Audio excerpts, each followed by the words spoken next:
Hello everybody. In this lesson we're going to learn about division properties of exponents. So here we have some number, a base to the power m divided by that same base to the power n just means that we subtract the exponents, so a to the m minus n. It's exactly the opposite of what we learned in earlier about multiplication, where it was a to the m times a to the n equals a to the m plus n. So now we're just doing division and we subtract. So let's see how that works in our first example. X to the fifth over x squared should be x to the 5 minus 2, and it should be x cubed. And this is pretty easy for you to prove to yourself because x to the fifth just means 5x's, and x squared just means 2x's, and when everything's multiplied together, we can fruit ninja two of these, leaving 3. So that's why it's x cubed. Let's try another one. X to the third over x to the fifth should equal x to the 3 minus 6, which is x to the negative 3, which we know is 1 over x cubed because it's the reciprocal whenever you have a negative exponent. Again, this is easy to prove because x cubed is just 3x's. X to the sixth is 6 of them. 4, 5, 6. And so we can just fruit ninja 3 of these, leaving us with 1 over x cubed.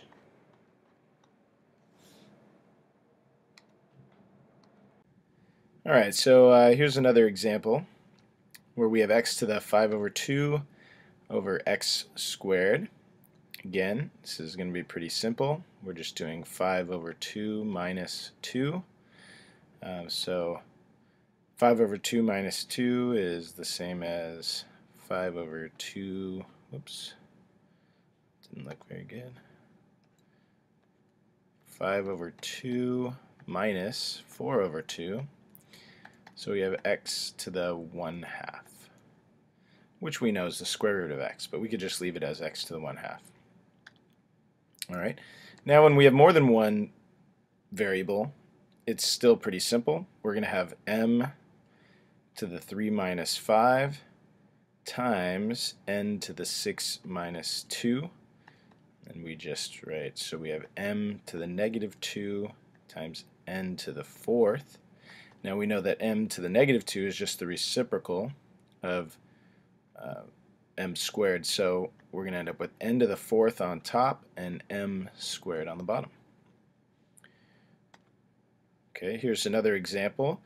It's pretty rare, but if we need to divide scientific notation, again we can just split it up here. We have 6 over 3 times 10 to the 7th over 10 to the 3rd. So 6 over 3 is 2 times 10 to the 7 minus 3, so that's 10 to the 4th. Alright. A couple more. Here's another rule. We have a over b to the n power. It's going to equal a over n, a to the n over b to the n. So let me say that again. A over b to the nth power is going to equal a to the nth over b to the nth. And a and b cannot be 0. Okay, so let me show you this in an example here. So we have x over y to the 4th should equal x to the 4th over y to the 4th.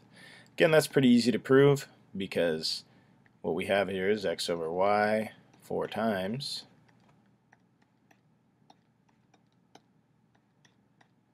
Right? So 4x is on top, 4y is on the bottom.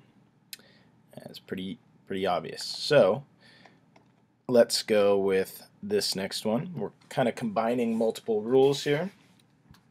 So we have n to the 1/3 over 4, and all of that raised to the 3rd power.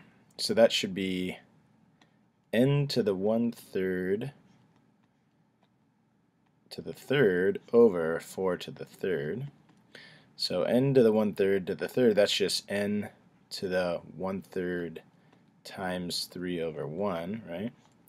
And then 4 to the 3rd is, what is that, 64.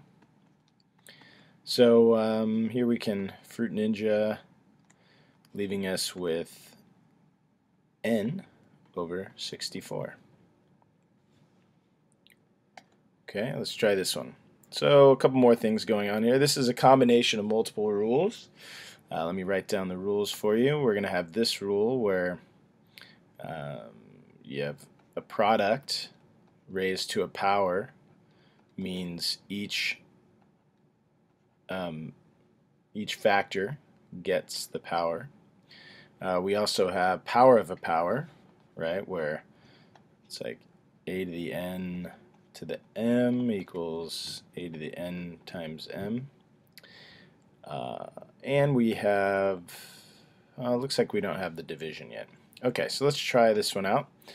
So we're going to have, first of all, the -3 out here just means reciprocal. So the first thing is I'm going to change what's on bottom to the top and what's on the top to the bottom, and then just write 3. So that's the first step. Now we can, in a sense, distribute this 3 to everything. So the 3 gets it, the y to the 4th gets it, and the 2 gets it, and then the x to the 1/6 gets it as well.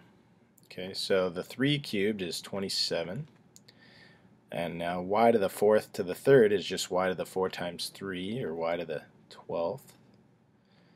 And now on the bottom we have 2 to the 3rd is 8, and here we're going to multiply the 1/6 and the 3 to get 3 over 6, or 1/2, so x to the 1/2. And that's it. We're done with that one. Alright, still going.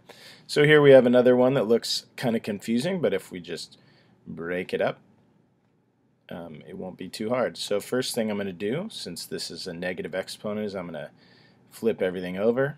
So the bottom goes to the top, and the top goes to the bottom.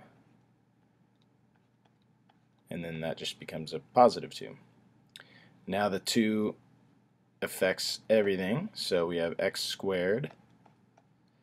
Then we have y to the 4th squared, which is 4 times 2, so y to the 8th. And down here we have, first of all, let's apply this 2 here, and then we'll get to that one later. So we have 4 squared, which is 16 x squared, and y, 16x squared y, and then that all needs to be squared. So the first thing I did was I just did this 4x squared, and getting 16x squared, then just wrote the y, and now I'm going to have to apply this 2 to it. So I'll just do that down here. So the top stays the same, x squared y to the 8th, because everything's already been applied up there. And the bottom, 16 squared is, I don't know what that is. Let's see, 220, well, let's figure it out. 690,616, what's that, 15, so 256, that sounds right. So 256, and then x squared squared is x to the 4th, and then y squared. There we go, and that's that one. Moving along.